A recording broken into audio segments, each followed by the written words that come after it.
जैसा कि बेटा हम पढ़ रहे हैं केमिस्ट्री के अनसॉल्व्ड पेपर को, और अनसॉल्व्ड पेपर में सेट नंबर 6 को पढ़ रहे हैं और क्वेश्चंस नंबर दूसरे के घा को करने वाले हैं। हमने दूसरे के घा तक करा दिए थे। दूसरा का घा क्वेश्चन बोल रहा है हेलो एल्केन में द्वि अणुक नाभिक रागी प्रतिस्थापन अभिक्रियाओं यानी SN2 की क्रियाविधि का वर्णन कीजिए। तो हेडिंग डालेंगे द्वि अणुक नाभिक रागी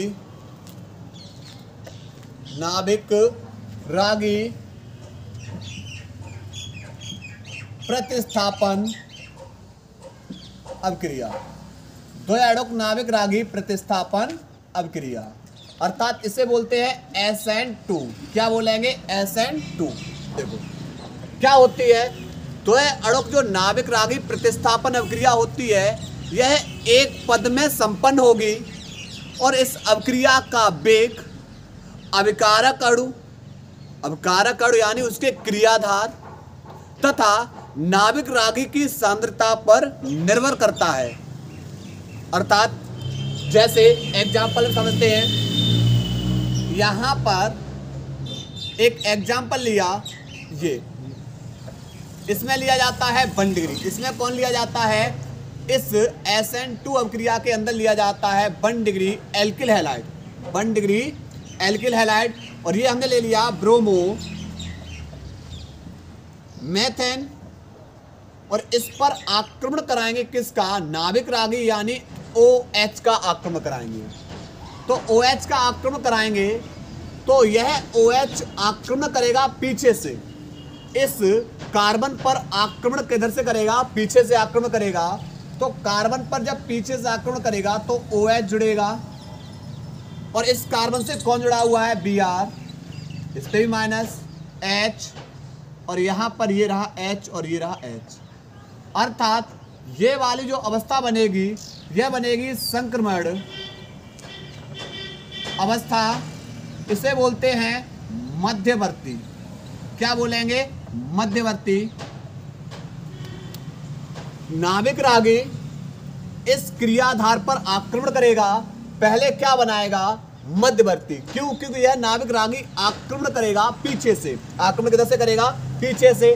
पर इस कार्बन के क्या बॉन्ड हो गए? 5, 1 2 3 4 और 1 5, और कार्बन के 5 बॉन्ड संभव नहीं है, इसलिए OH जुड़ रहा है तो Br को क्या करना होगा? बाहर करना होगा, और यहां बेटा OH जाके जुड़ जाएगा इस तरीके से, या ये रहा प्लस। तो ये बनेगा मैथिल, OH है इसलिए एल्कोहल। पहले अभिक्रिया मंद होगी, उसके बाद अभिक्रिया कैसी होगी? तीव्र। और ये मंद और तीव्र यानी अभिक्रिया का वेग निर्भर कर रहा है वह उसके क्रियाधार और नाभिक रागी पर। क्लियर? तो इसके बारे में लिखेंगे SN2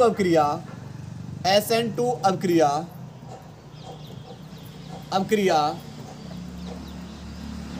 एक पद में संपन्न होती है, एक पद में संपन्न होती है। इसमें अभिक्रिया का वेग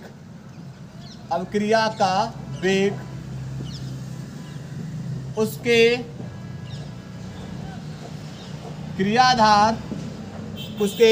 क्रियाधार तथा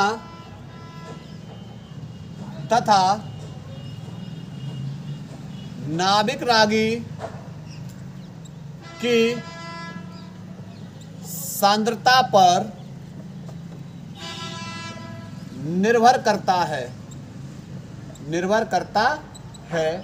अर्थात अभिक्रिया का वेग बराबर होगा कि किसके? नाभिक रागी, उस क्रियाधार को किससे बोला है? RX, और नाभिक रागी NU ले लिया। क्लियर? इसमें कितने अणु हैं? 2 अणु हैं। अतः यह अभिक्रिया कौन सी कहलाती है? द्वितीय कोटि की अभिक्रिया कहलाती है। क्लियर? तो ये इसका क्या रहा? उदाहरण उदाहरण में लिखेंगे ब्रोमोमेथेन पर OH का आक्रमण, क्योंकि इसके अंदर लिया जाता है 1 डिग्री, जबकि SN1 अभिक्रिया के अंदर लिया जाता है 3 डिग्री एल्किल हैलाइड। ठीक है, नोट करेंगे इसको। दूसरे का घ। इसके बाद बेटा प्रश्न नंबर पढ़ने वाले हम तीसरे का क। और तीसरे का क्वेश्चन क्या बोल रहा है? क्वेश्चन बोल रहा है परासरण दाब क्या है, परासरण तथा विसरण में उदाहरण सहित अंतर समझाइए।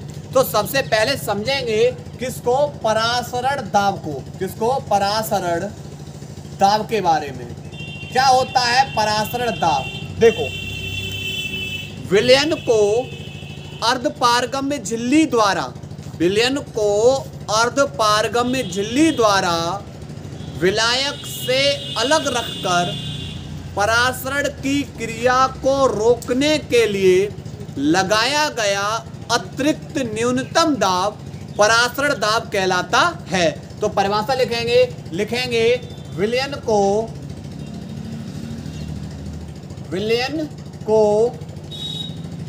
अर्धपारगम्य झिल्ली द्वारा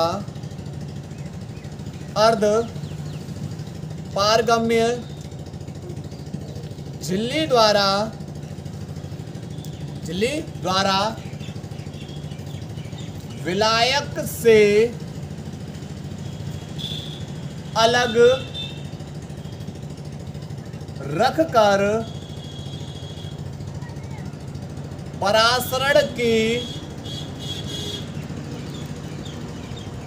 अलग रखकर परासरण की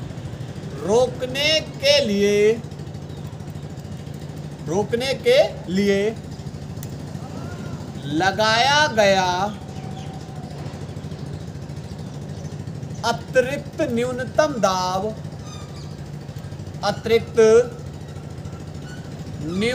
दाब परासरण दाब कहलाता है। परासरण दाब कहलाता है।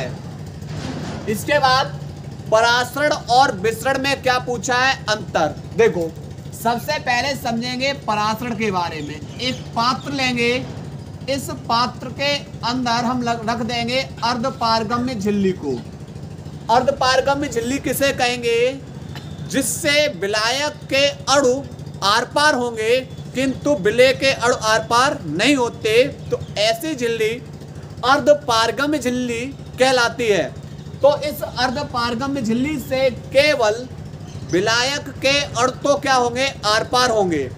एक और भर देंगे तनु विलयन, दूसरी ओर भर देंगे सांद्र विलयन। दूसरी ओर किसको भर देंगे? सांद्र विलयन। तनु विलयन के अंदर विलेय की सांद्रता कम होगी, सांद्र विलयन के अंदर विलेय की सांद्रता अधिक होगी। अर्थात जो विलायक के अणु जाएंगे वह विलायक के अणु जाएंगे तनु विलयन से सांद्र विलयन की ओर। क्यों? क्योंकि यहाँ पर जो तनु विलयन में विलेय की सांद्रता कम है और सांद्र विलयन में विलेय की सांद्रता कैसी है? अधिक है। अर्थात विलायक के अणुओं का अर्धपार तनु विलयन से सांद्र विलयन की ओर, तनु विलयन से सांद्र विलयन की ओर अर्धपारगम्य झिल्ली से प्रवाह क्या कहलाएगा? ये हमारा कहलाएगा परासरण। क्या कहलाएगा? परासरण कहलाएगा।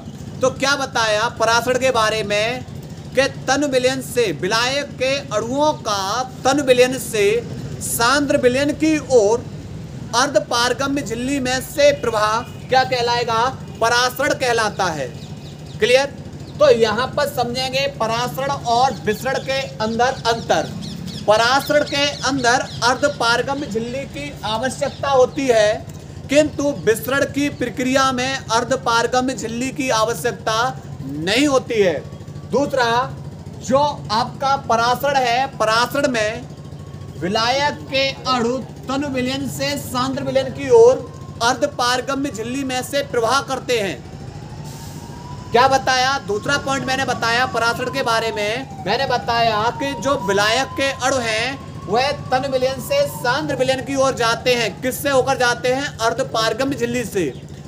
विसरण के अंदर क्या होगा, विसरण के अंदर जो विलेय के कण हैं वह विलेय के कण अधिक सांद्रता वाले, जो यहाँ पर अधिक सांद्रता वाले विलयन से किधर जाते हैं, कम सांद्रता वाले विलयन की ओर। अधिक सांद्रता वाले विलयन से किधर जाएंगे, कम सांद्रता वाले विलयन की ओर। उसके बाद अगर हम परासरण की बात करें तो परासरण द्रवों में होगा, द्रव विलयन में होगा। परासरण किसमें होगा, विलयनों के अंदर होता है, द्रव विलयन के अंदर। जबकि विसरण की अवस्था, विसरण हमारा ठोस, द्रव, गैस अवस्था में हो सकता है। उसके बाद बात करेंगे उदाहरण में लाल रक्त कणिकाएं जल में डालने पर क्या हो जाती हैं, फूल जाती हैं। लाल रक्त कणिकाएं हैं, जैसे ही जल में डालोगे क्या हो जाएंगी, फूल जाएंगी। और विसरण का उदाहरण है, हम रंग का टुकड़ा जल में डालेंगे तो रंग का टुकड़ा धीरे धीरे क्या होगा, जल में मिलना शुरू हो जाएगा। रंग का टुकड़ा क्या होगा, धीरे धीरे जल में मिलना शुरू हो जाएगा और कुछ समय बाद विलयन हमारा कैसा हो जाता है, रंगीन हो जाता है। क्लियर। तो रंग के टुकड़े को मिला रहे हैं, यानी रंग का टुकड़ा। तो यहाँ पर रंग का टुकड़ा जल में डालने पर रंग के टुकड़े से रंगीन तरंगें शेष जल की ओर चलने लगती हैं और थोड़ी देर बाद विलयन कैसा हो जाता है, रंगीन हो जाता है। तो ये था हमारा प्रश्न नंबर तीसरे का। नोट करेंगे बेटा इस प्रश्न को। इसके बाद बेटा प्रश्न नंबर तीसरे का ख।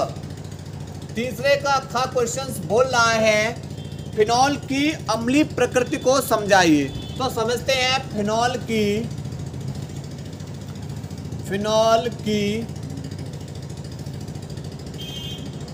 अम्लीय प्रकृति के बारे में। फिनॉल की अम्लीय प्रकृति के बारे में देखो, फिनॉल अधिक अम्लीय होते हैं क्यों? इसका कारण ये है कि फिनॉल जलीय विलयन के अंदर एच को त्याग कर फिनॉक्साइड आयन देते हैं। फिनॉल जलीय विलयन में एच त्याग कर फिनॉक्साइड आयन देते हैं, जिसका क्या होता है, अनुनाद बनता है। और अनुनाद स्थायित्व के कारण यह कैसे हो जाते हैं, अधिक अम्लीय हो जाते हैं। यह कैसे हो जाते हैं, अधिक अम्लीय हो जाते हैं। जैसे ये हमारा फिनॉल है, ये फिनॉल, और फिनॉल क्या करेगा, जलीय विलयन में एच त्यागेगा और एच त्याग कर क्या देंगे, फिनॉक्साइड आयन देंगे। यानी यहाँ पर ये बेटा इस तरीके से फिनॉक्साइड आयन देंगे, फिनॉक्साइड आयन। अब इस फिनॉक्साइड आयन का अनुनाद बनता है और अनुनाद स्थायित्व के कारण यह अधिक अम्लीय हो जाते हैं। तो समझते हैं इसके अनुनाद के बारे में। तो इसका पढ़ेंगे अनुनाद संरचना। इसकी क्या पढ़ेंगे, अनुनाद संरचना। देखो कैसे, हम सबसे पहले क्या बनाएंगे, 5 बेंजीन को बनाएंगे इस तरीके से। यहाँ पर 4-5 बेंजीन को हमने बना लिया। 4-5 क्या कर लेंगे बेटा, इसमें बेंजीन बना लेंगे। ठीक है, इस तरीके से। यहाँ पर इसके ऊपर जुड़ा हुआ ऑक्सीजन, यहाँ पर इसके ऊपर इलेक्ट्रॉन त्यागा है। बॉन्ड कुछ इस तरीके से चल रहे हैं, इसके ऊपर ऑक्सीजन। ठीक है, अब करना क्या है, देखो जब 2 इलेक्ट्रॉन आपस में मिलते हैं, 2 इलेक्ट्रॉन आपस में मिलते हैं तो एक बॉन्ड बन जाता है। क्या बन जाता है, एक बॉन्ड बन जाता है। तो यहाँ पर क्या होगा, ऑक्सीजन के ये 2 इलेक्ट्रॉन आपस में साझेदारी करें और साझेदारी करने के बाद बना देते हैं एक बॉन्ड को। और वो बॉन्ड कहाँ चला जाएगा, इस कार्बन के ऊपर। जैसे ही इस कार्बन के ऊपर बॉन्ड आया तो इस कार्बन के कितने बॉन्ड हो जाएंगे, 5 बॉन्ड। कितने बॉन्ड हो जाएंगे, 5 बॉन्ड। फिर क्या होगा, इसके अगला वाला कार्बन परमाणु इस पाई बॉन्ड को क्या कर लेगा, ग्रहण। बस ध्यान रखना है, आप बॉन्ड को जिस कार्बन पे भेजोगे उसके अगले वाले कार्बन परमाणु पे आपको इलेक्ट्रॉन ग्रहण करा देना है। क्या करना है आपको? जब आपको अनुनाद संरचना बनानी है तो आप ध्यान रखना कि आप जिस कार्बन को इलेक्ट्रॉन जिस कार्बन पे आप बॉन्ड को भेज रहे हो उस कार्बन के अगले वाले कार्बन परमाणु से इलेक्ट्रॉन को ग्रहण करा देना है। क्यों? क्योंकि यहाँ पर कार्बन पूर्ण रूप से बैलेंस था, लेकिन यहाँ पर एक बॉन्ड बनने की वजह से कार्बन का बैलेंस बिगड़ना शुरू हो जाता है, 5 बॉन्ड होना शुरू हो जाते हैं। तो बॉन्ड बेटा यहाँ पर आया, यहाँ पर इसके पास इलेक्ट्रॉन ये रहे। अब चूंकि बेटा यहाँ पर जब ये इलेक्ट्रॉन को त्याग देगा तो प्लस और इस पे माइनस तो पहले से, तो ये कैंसिल हो जाएगा। तो इसके अगला वाला कार्बन परमाणु क्या करेगा? इस बॉन्ड को ग्रहण करेगा। क्लियर? ये वाला बॉन्ड ज्यों का त्यों रखना है, ये वाला बॉन्ड ज्यों का त्यों रखना है। अब क्या करेंगे? आप बॉन्ड को आगे भेजेंगे तो इस कार्बन के 5 बॉन्ड हो जाएंगे। जब कार्बन के 5 बॉन्ड हो जाएंगे तो इसके अगले वाले कार्बन परमाणु पे इलेक्ट्रॉन बॉन्ड को क्या करा देना? ग्रहण करा देना है। तो जब ये बॉन्ड ग्रहण करेगा इस पे माइनस, बॉन्ड बेटा कहाँ आ जाएगा? इस कार्बन पे। ये बॉन्ड ज्यों लगा है वैसे लगाना है, ऊपर डबल बॉन्ड में O, इस तरीके से। अब इस पे जो माइनस आया है वो किसके कारण आया है? इलेक्ट्रॉन ग्रहण करने के कारण। लेकिन वो क्या करेगा? बॉन्ड को आगे भेजेगा, बॉन्ड यहाँ आ जाएगा, फिर से इस कार्बन के 5 बॉन्ड हो जाएंगे तो ये बॉन्ड को कहाँ भेज देगा? अगले वाले कार्बन परमाणु पे। तो बॉन्ड बेटा क्या करेगा? अगला वाला कार्बन परमाणु ग्रहण कर लेगा। बॉन्ड हुआ शिफ्ट इस कार्बन पे, 5 बॉन्ड इसके हो जाएंगे। अगला वाला कार्बन परमाणु इलेक्ट्रॉन को क्या कर लेगा? ग्रहण, इस कार्बन के बैलेंस के लिए। ऊपर डबल बॉन्ड में O है और ये बॉन्ड ज्यों का त्यों लगा वैसे लगाएंगे। माइनस आया इस कार्बन पे, फिर से क्या करेंगे? बॉन्ड को आगे भेजेंगे। बॉन्ड को जब आगे भेज दोगे तो इस कार्बन में फिर से 5 बॉन्ड हो जाएंगे। तो जो इलेक्ट्रॉन इसने लिए थे बॉन्ड के रूप में वो फिर से क्या कर देगा? ऑक्सीजन को वापस कर देगा। ऑक्सीजन को क्या कर देगा? वापस। यहाँ पर ये बॉन्ड लगा हुआ, ये आप संरचना को किधर से भी बना सकते हैं, आप संरचना को किधर से भी बना सकते हैं। क्लियर? बॉन्ड किधर से भी घुमा सकते हैं। तो इसका अनुनाद स्थायित्व हो रहा है जिसके कारण यह कैसा हो जाता है? अधिक अम्लीय हो जाता है। तो लिखेंगे फिनॉल, फिनॉल जलीय विलयन में, विलयन में फिनॉक्साइड, फिनॉल जलीय विलयन में एचाइन त्याग कर, जलीय विलयन में एचाइन त्याग कर फिनॉक्साइड आयन देते हैं जो अनुनाद स्थायित्व के कारण, अनुनाद स्थायित्व के कारण अधिक अम्लीय हो जाता है,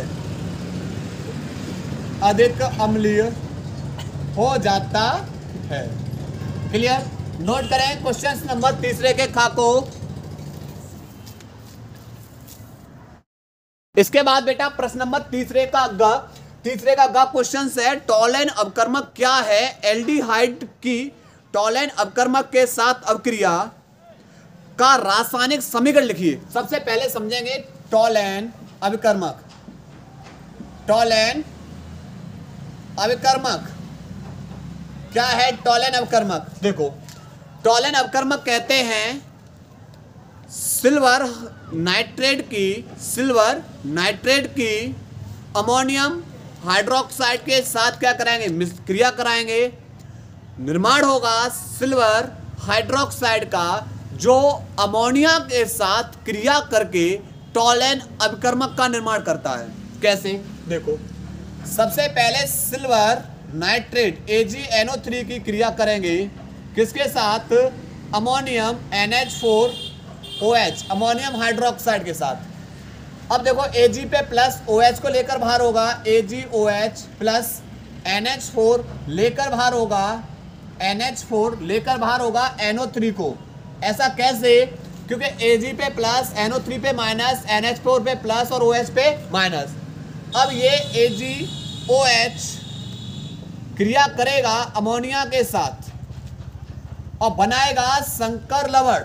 देखो कैसे, Ag प्लस हैं, जितने प्लस होंगे इसके ठीक दूने कोष्टक के अंदर आ जाएंगे लिगेंड। देखो यहाँ एक प्लस है तो इसके दो अड़, अगर यहाँ दो प्लस है तो इसके चार अड़। तो ये Ag पे एक प्लस है, इसलिए अमोनिया के कितने अड़ लेंगे, यहाँ पर दो अड़। उसके बाद कोष्टक के बाहर किसको रखेंगे, OH। और ये हमारा कौन है, टोलेन अभिकर्मक। कौन है, टोलेन अभिकर्मक। तो आप लिखेंगे सिल्वर नाइट्रेट की अमोनियम हाइड्रोक्साइड के साथ क्रिया कराएंगे, सिल्वर हाइड्रोक्साइड बनता है जो अमोनिया के साथ क्रिया करके टोलेन अभिकर्मक बनाता है। क्लियर। इसको नाम देंगे डाईएमीन, डाईएमीन सिल्वर, और यहां पर फर्स्ट और OH को हाइड्रोक्साइड। OH को क्या बोलेंगे, हाइड्रोक्साइड। OH को क्या बोलेंगे, हाइड्रोक्साइड। दूसरा बेटा अब इसकी अभिक्रिया पूछी है, और किसकी, एल्डिहाइड के साथ। देखो RCHO की अभिक्रिया कराएंगे इस AgNH3 का होल ट्वाइस OH, इसके साथ क्रिया कराएंगे। तो यहां पर एल्डिहाइड की अभिक्रिया कराएंगे AgNH3 का होल ट्वाइस OH के साथ क्रिया कराएंगे। तो कैसे होगी, देखो यहां पर Ag बाहर हो जाएगा, NH3 बाहर होगा। अब देखो OH, अब ये वाला O, चूंकि ये बेटा कैसा एक ध्रुवल ऑक्सीकारक है, तो ये वाला O आ जाएगा इसके पास, CHO के पास, तो COOH, तो बाहर हो जाएगा RCOOH। पर यहाँ पर H बच रही है, तो हम क्या करेंगे, इसके ले लेंगे दो अड़। किसको ले लेंगे, दो अड़ को ले लेंगे। तो दो अड़ लेने से कितने Ag बाहर हो जाएंगे, दो Ag बाहर हो गए, दो दूनी चार, NH3 बाहर हो जाएंगी। उसके बाद OH के कितने अड़ हो गए, दो। तो यहां से एक H OH को लेकर बाहर। उसके बाद ये वाला जो O था वो किसके पास पहुंच गया, CHO के पास। और ये क्या बन जाता है, कार्बोक्सिलिक अम्ल, कार्बोक्सिलिक अम्ल। और Ag को बोलेंगे रजत दर्पण। क्या बोलेंगे, रजत दर्पण। नोट करेंगे बेटा क्वेश्चन नंबर किसको, तीसरे के गा को। इसके बाद बेटा प्रश्न नंबर 3 का घ। 3 का घ प्रश्न क्या बोल रहा है, प्रश्न बोल रहा है प्रोटीन के विकृतीकरण पर एक संक्षिप्त टिप्पणी लिखिए। तो समझेंगे प्रोटीन का विकृतीकरण किसे कहेंगे, प्रोटीन का विकृतीकरण। देखो भौतिक एवं रासायनिक गुणों में परिवर्तन के कारण हाइड्रोजन आबंध में अव्यवस्था उत्पन्न हो जाती है। हाइड्रोजन आबंधों में क्या उत्पन्न हो जाएगी, अव्यवस्था उत्पन्न हो जाती है, जिससे प्रोटीन की तृतीयक संरचना भंग हो जाती है तथा गोलिका खुल जाती है, और जो हेलिक्स है, हेलिक्स अकुंडलित हो जाता है। अतः प्रोटीन अपनी जैविक सक्रियता को खो देता है, जिसे हम क्या बोलते हैं, प्रोटीन का विकृतीकरण। जैसे दूध से दही का जमना। ठीक है, लिखेंगे इसके अंदर, लिखेंगे भौतिक एवं रासायनिक, भौतिक एवं रासायनिक गुणों में परिवर्तन के कारण हाइड्रोजन आबंध में अव्यवस्था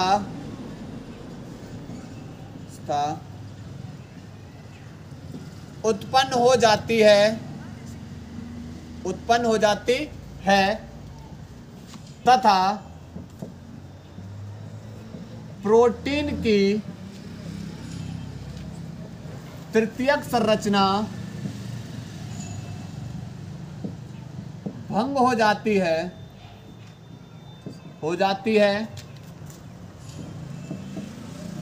गोलिका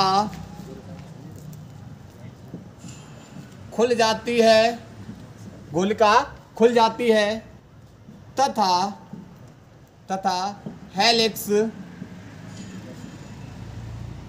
अकुंडलित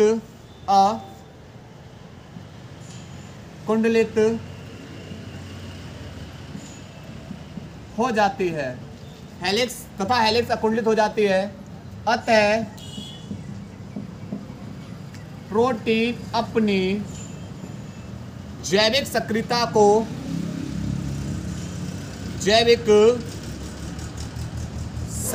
को खो देता है, जिसे प्रोटीन का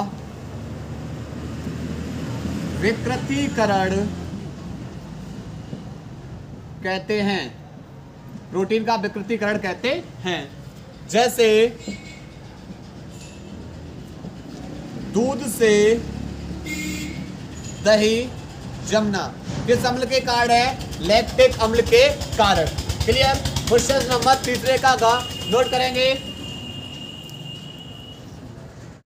इसके बाद बेटा प्रश्न नंबर 4 का और 4 का क्वेश्चन बोल रहा है मोलल अवनमन स्थिरांक को परिभाषित कीजिए और सवाल दे रखा है। देखो सबसे पहले समझते हैं मोलल अवनमन स्थिरांक। क्या है मोलल अवनमन स्थिरांक? 1 किलोग्राम विलायक में विद्युत अनअपघट्टिका 1 मोल घोलने पर उसके हिमांक में जो अवनमन होता है या जो कमी होती है मोलल अवनमन स्थिरांक कहलाता है। लिखेंगे परिभाषा, लिखेंगे 1 किलोग्राम विलायक में विद्युत अनअपघट्य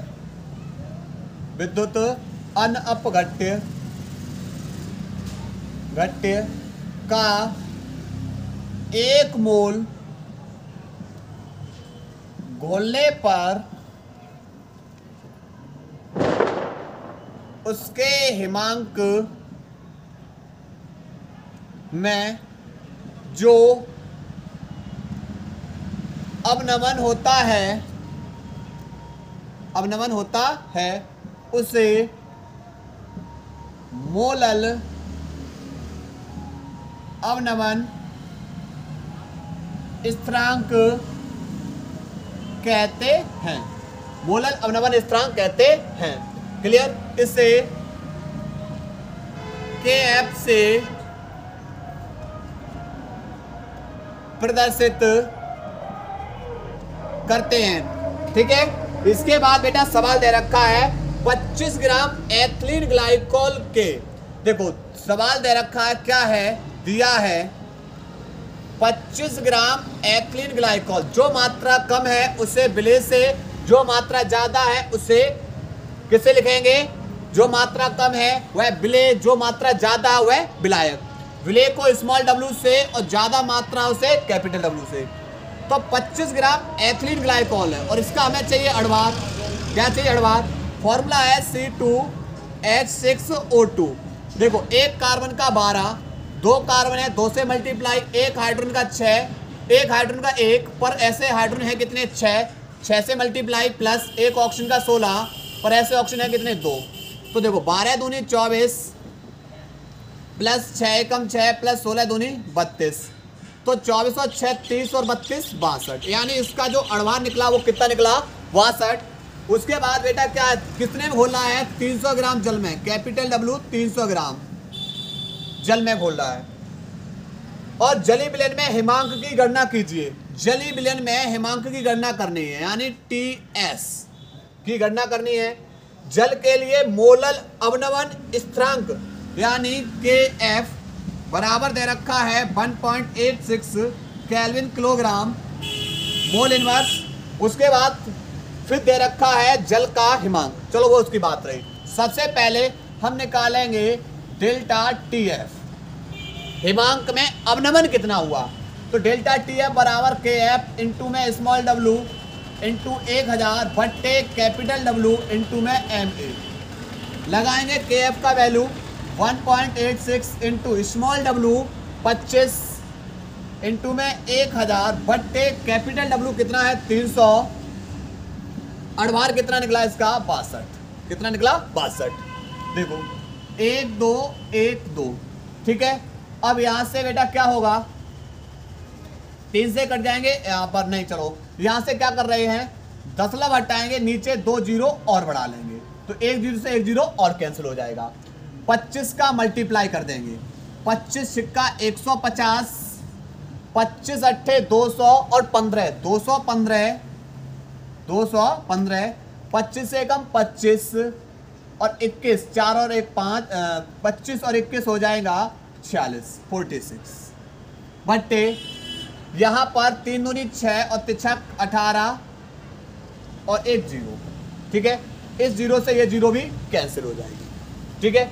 यानी 25 सिक्का 150 हासिल 15, 25 अट्ठे 200 और प्लस 15 215 हासिल 21, 25 से कम 25 और 21 46 और 3 दूनी 6 और 3 18, 1 जीरो से 1 जीरो, ठीक है। इतना आएगा बेटा।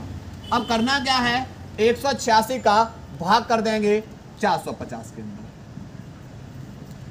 18 दूनी 36, 6 दूनी 12 और 8 दूनी 16 और 1 17, 2 एकम 2 और 1 3, बचेगा कितना है, यहाँ पर निकलेगा 8, यहाँ 15, यहाँ पर बचेगा 7, यहाँ पर 10 लगाएंगे 0, 18 पंजे 90, 18 चौक 72, यानी लगभग निकलेगा 2.4 केल्विन, इतना निकलेगा बेटा डेल्टा टी एफ। पर हमें बताना क्या है, हमें बताना है विलयन के हिमांक की गणना। तो फॉर्मूला होता है डेल्टा टी एफ बराबर शुद्ध मात्रा टी नॉट माइनस के टी एफ। किसको निकालना, टी एफ को। अब देखो यहां से करना क्या है, यहां से करेंगे माइनस के टी एफ इधर लेकर आएंगे, प्लस का टी एफ बराबर ये प्लस का दूसरी ओर जाके माइनस का डेल्टा टी एफ।